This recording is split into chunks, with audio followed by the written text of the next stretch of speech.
Next topic is Gibbs Helmholtz equation. ठीक है, तो गिब्स इक्वेशन आपने पढ़ा, हेल्महोल्ट्ज पढ़ा। अब ये गिब्स हेल्महोल्ट्ज है, ये क्या है और क्यों है और क्या इसका सिग्निफिकेंस है, ये सब कुछ देखेंगे। और कुछ इससे रिलेटेड क्वेश्चंस देखेंगे कि इसमें किस तरह के क्वेश्चन बन सकते हैं और कैसे उनको सॉल्व किया जाए। ठीक है, तो फर्स्ट कॉन्सेप्ट ये है कि जे डब्ल्यू गिब्स और H von Helmholtz derive two equations, ठीक है, which are known as Gibbs Helmholtz equation. ये दो बेसिकली दो इक्वेशन है, दोनों इक्वेशन को ही गिब्स हेल्महोल्ट्ज कलेक्टिवली कहा जाता है क्योंकि दोनों का डेरिवेशन सिमिलर है, सेम है, दोनों एक ही जैसे लुक लाइकिंग है। तो जो गिब्स इक्वेशन आपने पढ़ा वो और हेल्महोल्ट्ज इक्वेशन दोनों को ट्रांसफॉर्म करके हम गिब्स हेल्महोल्ट्ज बना देंगे। ठीक है, तो Gibbs Helmholtz is nothing but Gibbs equation Helmholtz equation उसी का फर्दर ट्रांसफॉर्मेशन है। ठीक है, जिसमें जो फर्स्ट इक्वेशन है, first equation is in term of free energy change and enthalpy. तो पहला जो इक्वेशन है उसमें डेल्टा जी है और डेल्टा एच है, इसमें चेंज के बेसिस पे है। और दूसरा जो है इक्वेशन है, वो इक्वेशन है in term of internal energy delta U और वर्क फंक्शन। तो ये डेल्टा ए और डेल्टा यू के टर्म में होगा। ठीक है, तो अब देखो सबसे बड़ी बात की, अगर जो हमारे पास पहले से गिब्स इक्वेशन और हेल्महोल्ट्ज थे तो गिब्स हेल्महोल्ट्ज की क्या जरूरत थी, ये भी हम देखेंगे साथ के साथ। आखिर क्या सिग्निफिकेंस है और क्यों ये इतना इंपॉर्टेंट है गिब्स हेल्महोल्ट्ज, जिसे हमें पढ़ना पड़ रहा है।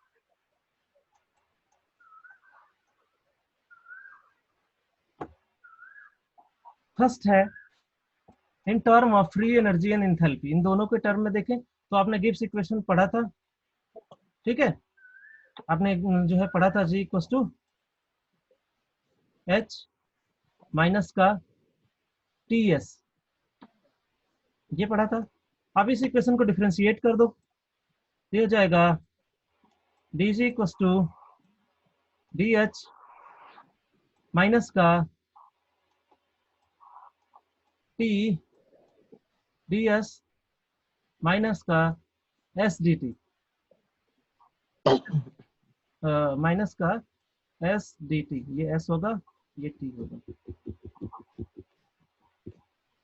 एस अब बाहर डी टी अंदर। ठीक है, ये होगा।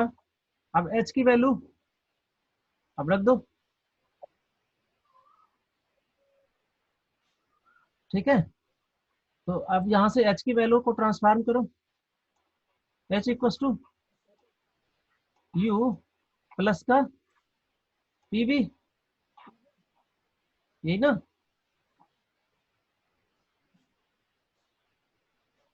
ये हो जाएगा डी यू प्लस का, क्लियर। अब डी यू को हम क्या लिखते हैं, अब देखो डी एस लिखते हो, D S equals to D Q reversible by T, यही ना।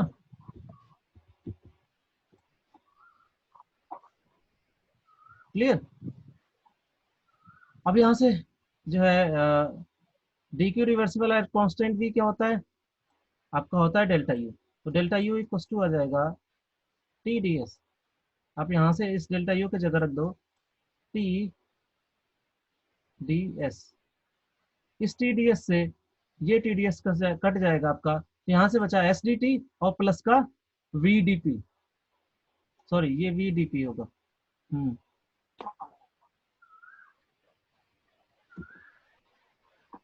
एक सेकेंड। सर हाँ बोलो। सर जब इसको माइनस करेंगे तो S1 तो पॉजिटिव हो जाएगा। कहाँ पे माइनस करेंगे, जब S1 को S2 माइनस S1 करेंगे ना हम्म तो यहाँ पे, S1 पॉजिटिव। यहाँ पे हाँ हाँ सर। ये अभी देख लेते हैं। ठीक है, अभी यहाँ आते हैं, ये चीज आ गई, ये जो इक्वेशन हमने बनाई। हाँ तो हो अब गया। यहाँ से देखो इक्वेशन आ गई D G equals to V D P minus का एस डी टी। तो इसे आप जो है मैक्सवेल से भी निकाल सकते हो। मैक्सवेल में भी हमने आपको बताया था कि ये क्या है, हालांकि मैक्सवेल आगे आएगा, लेकिन अभी आप देख लो, वहां से भी आप निकाल सकते हो। यहाँ पे एच था, यहाँ पे जी था, यहाँ पे यू था, ए था, यहाँ पे यू था, ये एरो यहाँ पे थी और यहाँ से ये एरो आ रही थी, यही ना। तो अब देखो, अब अगर हमें डीजी लिखना है तो हम लिख सकते हैं डीजी इक्वल्स टू, ये किसके किसके बीच है, डीपी और डीटी के बीच। डी, तो हाँ डीपी टी। हो जाएगा यहाँ से और डीटी, यही ना। अब यहाँ देखो, पी के सामने वी, तो वी, वी एरो के डायरेक्शन में जा रहे हैं तो प्लस का वी, टी के सामने एस, एरो के अपोजिट जा रहे हैं तो माइनस का एस। तो यहाँ से ये पूरा इक्वेशन आ गया, D G equals to V D P minus का एस डी टी। क्लियर, ये क्लियर है। तो नेक्स्ट आगे बढ़ते हैं। This equation at constant P, constant pressure, तो डीपी इक्वल्स टू जीरो, ये टर्म हो गया जीरो, तो यहाँ से आ गया माइनस का एस डी टी। ठीक है। अब अगर हम बात करें कि हमें दो स्टेट की बात करनी हो, दो स्टेट के लिए, तो इक्वेशन सेकेंड को हम लिख सकते हैं D, DG one equals to minus का S one D T and DG two equals to minus का एस टू डी टी। अब इस इक्वेशन में से, इक्वेशन टू में से, या फिर इसे इक्वेशन बनाओ, इसमें से क्या करो, इस इक्वेशन में से इस इक्वेशन को सब्सट्रैक्ट कर दो। क्लियर, इस वाले इक्वेशन को, तो यहाँ से आ जाएगा डीजी टू माइनस का डीजी वन, यहाँ से आ जाएगा, यहाँ से आपका आ जाएगा माइनस का S D T minus, minus का ये एस टू होगा ना, एस टू, और यहाँ से आ जाएगा माइनस का एस वन डी टी, यही ना। अब इसमें से क्या करो, माइनस कॉमन ले लो, तो माइनस कॉमन लोगे तो ये क्या हो जाएगा, ये प्लस में कन्वर्ट हो जाएगा, और ये माइनस माइनस क्या होगा, प्लस, तो माइनस कॉमन ले रहे हो तो ये अगेन माइनस हो जाएगा। चलो एक स्टेप और सॉल्व करके देखो, तब तुम्हें समझ में आ जाएगा। ठीक है, एक स्टेप और सॉल्व कर लो। ये हो गया माइनस का एस टू डी टी, और ये माइनस माइनस क्या हो गया, प्लस का एस वन डी टी। अब यहाँ से माइनस डी टी कॉमन ले लो, माइनस डी टी कॉमन ले लोगे तो यहाँ से क्या बचेगा, ये देखो किस में कन्वर्ट हो जाएगा, प्लस में, प्लस में हो जाएगा एस टू, माइनस का ये किस में कन्वर्ट हो जाएगा, माइनस में, ये हो जाएगा एस वन, ये हो जाएगा एस टू माइनस का एस वन, माइनस का डी टी। तो इसे अब S two minus S one को लिख दो डेल्टा एस, तो ये हो गया डेल्टा एस डी टी, ये हो गया माइनस का डेल्टा एस डेल टी। ठीक है, या डी टी, जो भी लिखना है यहाँ पे कोई दिक्कत नहीं है, डेल और डी का। क्लियर, अब क्लियर हो गया। हाँ सर। चलो आगे बढ़ते हैं।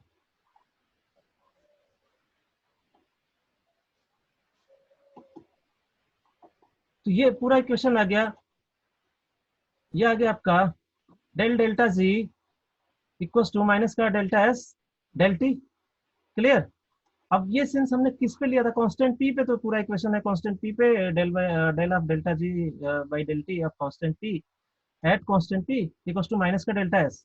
ठीक है, del by del T of delta G at constant P equals to minus का डेल्टा एस। तो ये इक्वेशन आ गई, इक्वेशन नंबर थर्ड। ठीक, अब फ्रॉम इक्वेशन फर्स्ट, ठीक है, या फिर आपने ये पढ़ा है कि जो है delta G equals to delta S minus का टी डेल्टा एस, ये गिव्स इक्वेशन है।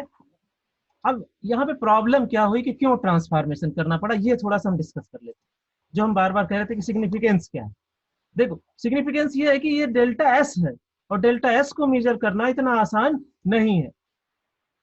ठीक है, एनर्जी को मेजर करना तो हम टेम्परेचर के रेस्पेक्ट में कर सकते हैं बहुत इजीली, क्योंकि जो जितनी भी एनर्जी है वो डायरेक्टली प्रोपोर्शनल टू टेम्परेचर होती है।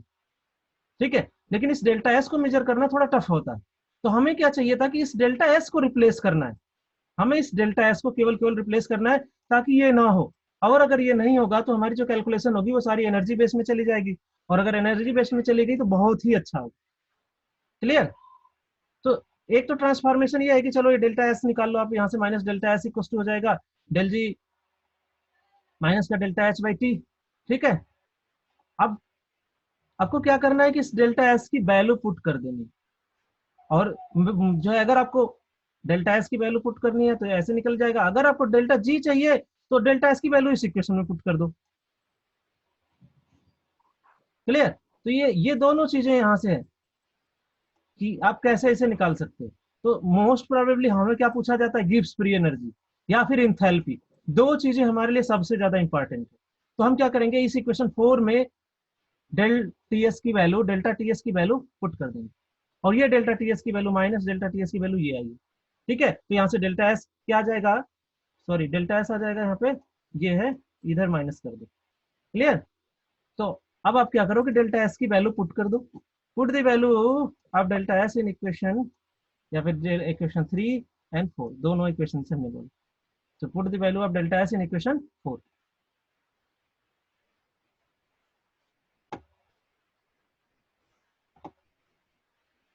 Delta G equal to delta H minus का, अब देखो टी, अब यहाँ पे हमने रख दिया इसके आगे, इस माइनस को इस साइड ले गए थे, ये आ गया माइनस का del by del T of delta G at constant P, तो del by del T of delta G at constant P रख दिया। तो ये माइनस अब इस माइनस से मल्टीप्लाई होकर प्लस का हो गया, plus T del by del T of delta G at constant P. तो ये इस इक्वेशन को, इस ट्रांसफॉर्मेशन को हम कहते हैं गिब्स हेल्महोल्ट्ज इक्वेशन, क्योंकि गिब्स का भी ट्रांसफॉर्मेशन ये हेल्महोल्ट्ज का भी है, तो दोनों को मिक्स करके कहते हैं गिब्स हेल्महोल्ट्ज इक्वेशन। ठीक है? और बेसिकली ये दो इक्वेशन है, दोनों के टर्म में हम पढ़ाएंगे, एक आपने देख लिया, एक और है। तो ये चीज आपको आ गई। अब देखो इसका सिग्निफिकेंस हमने बताया कि यहाँ पे डेल्टा एस जो है इसको मेजर करना है, रैंडमनेस है, कितना रैंडम हो जाएगा भाई, सही सही हम मेजर नहीं कर सकते, लेकिन एनर्जी को सही सही हम मेजर कर सकते हैं, उसके लिए हमारे पास सारे कुछ है। ठीक है? तो दैट्स वाई अब ये क्वेश्चन की सिग्निफिकेंस बहुत ज्यादा है, क्यों? क्योंकि आपने यहाँ पे अब डेल्टा एस को रिमूव कर दिया। तो बार बार हम जो है अगर हम देखें तो पहले भी जिसमें हम बात कर रहे थे, अगर आप ध्यान दो, तो स्पॉन्टेनिटी के केस में तो हम कह रहे थे कि जो डेल्टा एस है उससे स्पॉन्टेनिटी तो बता सकते हैं, लेकिन कोई ऐसी क्वांटिटी जिसमें एनर्जी या फिर वो सिंगल क्वांटिटी हो जिसमें हम उसको एक्सप्लेन कर सके कि प्रोसेस स्पॉन्टेनियस है, वो ज्यादा बेटर है, तो हमने फिर वहां पे डेल्टा जी को इंट्रोड्यूस किया। ठीक है? उसी तरह यहाँ पे भी डेल्टा जी बहुत ज्यादा वैल्यूएबल है।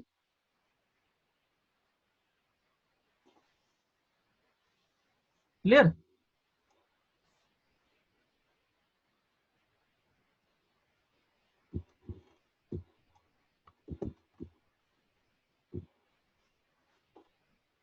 नेक्स्ट इक्वेशन है हमारी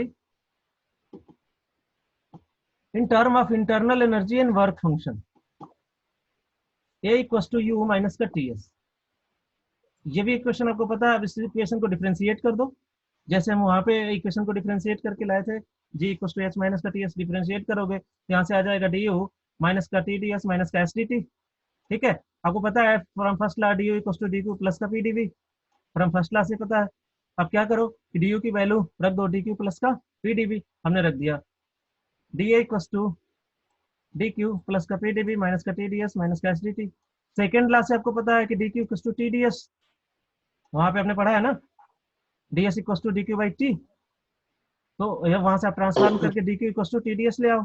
अब इस डी क्यू की जगह टी डी एस रख दो, तो ये हो गया टी डी एस प्लस का पी डी वी माइनस का टी डी एस माइनस का एस डी टी। तो ये माइनस का टी डी एस प्लस के टी डी एस से कैंसिल आउट हो गया, तो यहाँ से आ गया जो है पी डी वी माइनस का एस डी टी। क्लियर?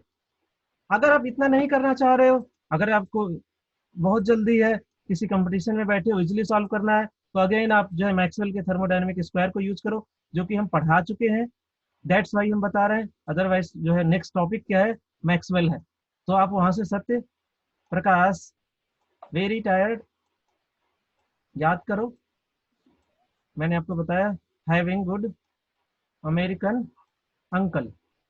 ठीक है? आपको क्या चाहिए, ए के साथ डी लगाओ, डी ए इक्वल टू, ये किनके किनके बीच प्रेजेंट है, वी और टी के, इनको लिखो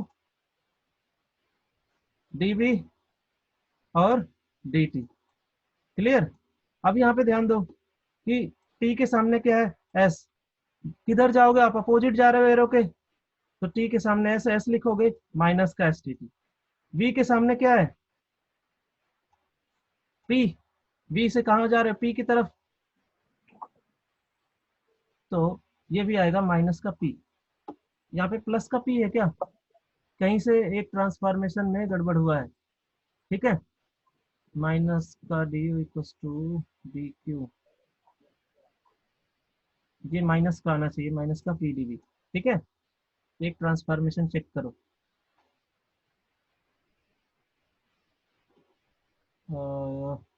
from first law D Q equal to D U plus का पी डी वी, नहीं ये माइनस का पी डी वी होता है। ठीक है? क्यों? क्योंकि D U equal to D Q plus का डी डब्ल्यू होता है। ठीक है। इंटरनल एनर्जी में कितना चेंज हो सकता है, जितना आप उसको हीट सप्लाई कर दो या वर्क कर दो, दोनों के सम के बराबर होगा। ठीक है। तो यहाँ से जब आप जो है इसको रखोगे तो ये माइनस का पीडीवी होगा। ये देखो मिस्टेक थी, पता चल गई। तो ये मैक्सवेल का यूज है, यहाँ पे माइनस आ जाएगा। क्लियर। ये माइनस होगा, ये माइनस होगा, और ये माइनस होगा, और यहाँ पे ये माइनस आएगा। क्लियर। सिंस इसका ज्यादा इफेक्ट नहीं पड़ा, क्यों? क्योंकि हमने इस प्रोसेस को एट कांस्टेंट वॉल्यूम लिया था, तो डीवी हो जाएगा 0। ये क्वांटिटी पूरी की पूरी खत्म हो जा रही थी, इसलिए पूरे इक्वेशन पे कहीं इफेक्ट नहीं डाल रही थी। दैट्स वाई हो सकता है क्रॉस चेकिंग भी हमने नहीं किया। ठीक है। ये थोड़ा सा ध्यान रखेंगे कि ये मिस्टेक थी, यहाँ से देखो पता चल गई। ठीक है। ये मैक्सवेल का बहुत बड़ा यूज भी है। वैसे नेक्स्ट टॉपिक है आपका सिलेबस में मैक्सवेल। मैं वीडियो तो डाल दूंगा, लेकिन आप पढ़ चुके हो। ठीक है। वीडियो में शिफ्ट कर दूंगा उस वीडियो को इसमें। तो यहाँ से हमने ये जो है नेट इक्वेशन बना ली कि D A equals to minus का पी डी बी, ये माइनस होगा, माइनस का एस डी टी। अब इसको आपने कहा at constant volume D V equals to 0। तो यहाँ से आ गया D A equals to minus का S D T. Again for two state, अगर दो स्टेट के लिए चेंज देखें हम, स्टेट 1 स्टेट 2 के लिए, तो हम कहेंगे D A one equals to minus का S one D T, D A two equals to minus का एस टू डी टी। इस दोनों इक्वेशन को सब्ट्रैक्ट कर दो, यहाँ से आ जाएगा डी ए टू माइनस का D A one equals to minus का एस टू माइनस का एस वन डी टी। ये पहले भी डिस्कस हो चुका था। तो यहाँ से आ गया माइनस का डेल्टा है एस डी टी, और यहाँ से आ गया del delta A, del delta A by T. इस टी को इधर ले आओ, तो यहाँ से आ जाएगा माइनस का डेल्टा एस। अब अगेन हमें माइनस डेल्टा एस की वैल्यू को क्या करना है, पुट करना है। तो इस माइनस को चाहो तो आप यहीं अभी भेज लो। ठीक है। इस माइनस की वैल्यू को आप इधर भेज सकते हो।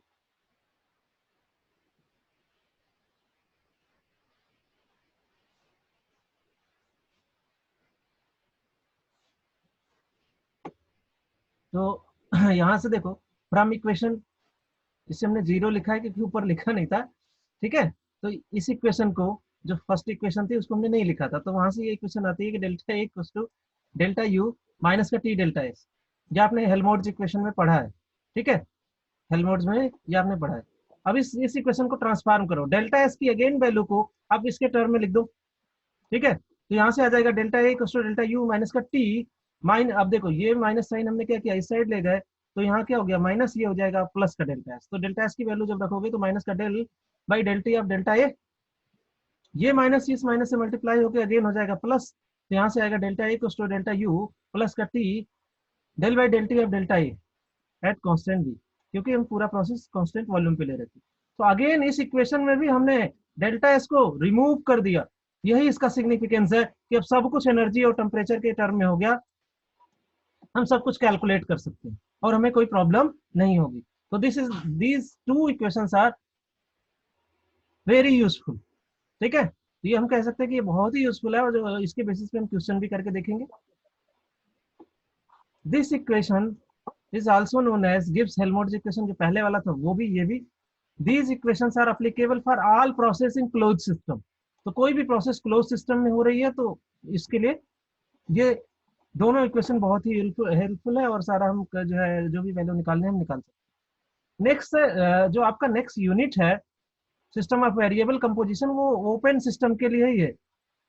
ये क्लोज सिस्टम के लिए था, वो ओपन सिस्टम के लिए है कि अगर हम मास ट्रांसफर करें, मास ऐड करें, तभी तो आप कह रहे थे कि एन मोल मास अगर जोड़ा जाए तो फर्क नहीं आया, नेग्लिजिबल। वो पूरा का पूरा यूनिट किसके लिए, ओपन सिस्टम के लिए। चलो कोई नहीं, ये हमारा जो टॉपिक था ये हो गया खत्म। अब इससे रिलेटेड हमें केवल केवल क्वेश्चन करने, तो ये टॉपिक फिनिश हो गया। क्वेश्चंस देखते हैं।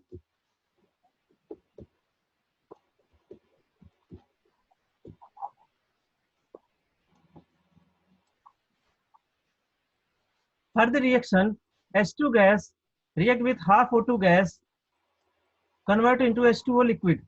Given that at 25 degrees centigrade, delta G equals to minus का 56.69 and delta H equals to minus का 68.32. Calculate free energy change at 30 degree centigrade. तो 25 पे है, तो इसकी बात कर रहा है आपसे। क्लियर कि इतने पे क्या होगा, अगर 25 पे ये डेटा है तो 30 पे क्या होगा। तो देखो इस इक्वेशन की सबसे अच्छी वैल्यू कि 30 पे हम बता सकते हैं। जैसे कोई इक्वेशन हमने किया, उस इक्वेशन जो हमने रिएक्शन लगाई, जैसे ये रिएक्शन लगाई कोई भी अननोन भी, और उस रिएक्शन पे अगर हम मेजर कर लें डेल्टा एच यू वगैरह और हमारी रिएक्शन नहीं गई, तो टेम्परेचर बढ़ाने पे जाएगी कि नहीं जाएगी ये हम यहाँ से भी कैलकुलेट कर सकते हैं। क्यों? क्योंकि डेल्टा ए जी की जो वैल्यू आएगी वो बताएगी इस अगर निगेटिव है तो प्रोसेस स्पॉन्टेनियस होगा, मतलब फॉरवर्ड डायरेक्शन में मूव करेगा, और फॉरवर्ड डायरेक्शन में मूव करेगा तो प्रोडक्ट ज्यादा बनेगा। क्लियर? तो ये यहाँ से भी हम इसको टेम्परेचर की मदद से प्रूव कर सकते हैं। ठीक है, तो यही यही रीजन है कि इन दो इक्वेशंस की बहुत ज्यादा सिग्निफिकेंस है। चलो delta G equals to delta H plus का T del by delta G by del T at constant P, ये इक्वेशन हो गई आपकी। यहां से आपने इसे इसकी वैल्यू निकाली del by delta G del T at constant P, तो ये वैल्यू आ जाएगी। देखो इसको आप इधर भेज दो और इस टी को इसके नीचे भेज दो, तो डेल्टा जी माइनस का डेल्टा एच अपॉन टी। तो डेल्टा जी दे रखा है ये, डेल्टा एच दे रखा है ये, और टी दे रखा है इनिशियल टेम्परेचर 25 डिग्री, तो उसको हमने केल्विन में कन्वर्ट कर लिया। क्लियर? तो डेल्टा जी की वैल्यू -56.69 और डेल्टा एच की वैल्यू माइनस करके लिखा ये दोनों, और इसके बाद डिवाइड करने के बाद जो वैल्यू आई वो आ गई आपकी 0.0390 किलो कैलोरी। ठीक है, तो यहाँ पे जो यूनिट शायद हम लिखना भूल गए, ये यूनिट अगेन किलो कैलोरी ही होगी, जो यूनिट होगी वही यूनिट आएगी यहाँ से। ठीक है, ये ध्यान देना। तो ये यूनिट शायद छूट गई है, यहाँ पे यूनिट पहले गिवन होगी, किलो कैलोरी है तो किलो कैलोरी ही होगी, ये भूल गया। तो यहाँ से ये आ गया। अब वो आपको पूछना है, पता करना है कि भाई डेल्टा जी बताओ 30 डिग्री सेंटीग्रेड पे क्या होगा। तो आपने क्या किया, सेम इक्वेशन को जो फर्स्ट इक्वेशन थी उसके लिए डेल्टा जी निकाला, डेल्टा एच कांस्टेंट रहेगा क्योंकि इक्वेशन के लिए एनर्जी की वैल्यू वही रहती है इंथैल्पी की। यहाँ से आ गया T del of delta G by del T at constant P, इसकी वैल्यू आपने निकाल रखी है। ठीक है, तो डेल्टा एच की वैल्यू अगेन ये वाली वैल्यू रख दो जो डेल्टा एच की है।